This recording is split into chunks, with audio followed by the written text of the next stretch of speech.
కొరత ఉందని చెప్తే జైల్లో పడేసుకొని చెప్తున్నారు అతను సీఎం సీఎం అలా అనొచ్చురా.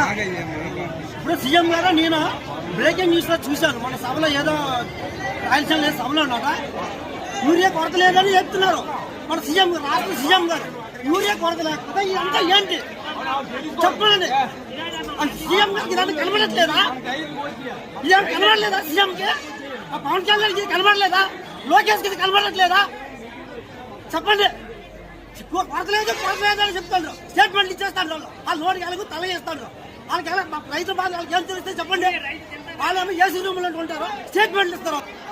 మాకు ఎలా తెలిస్తే చెప్పండి. మా బాధ మీకు తెలియాలంటే రాష్ట్రం వచ్చి చూడండి. ఒక్క ఊరియా కట్టి కానీ మీరు యథార్థంగా ఒక రైతుకి ఇస్తే మీకు చెప్పుకెళ్ళి పని చేస్తాం. మీ రైతులు అంత అసమాసంగా ఉందా రైతులంతా? మనం వచ్చేటప్పుడు ఉండండి, మొన్న అక్కడ వచ్చేటప్పుడు రాండి, మంగళవారం వచ్చాం, బుధవారం రాండి మీకు ఇస్తామన్నారు. మళ్ళీ బుధవారం మా డ్రైవర్ అన్నారు, నేను లచ్చాను వచ్చాం. నేను ఎస్ఐ గారు వచ్చి అన్ని ఊరోళ్ళకి ఇస్తాము, మీరు ఈ వాళ్ళు రాండి అన్నారు. ఈ విధంగా రాజమండ్రి అని చెప్తాను. మేము ఆంధ్రప్రదేశ్ లో కాదా? మేము ఆంధ్రప్రదేశ్ లో కాదా? మీ కేరళ నుంచి వచ్చామా, తమిళనాడు నుంచి వచ్చామా?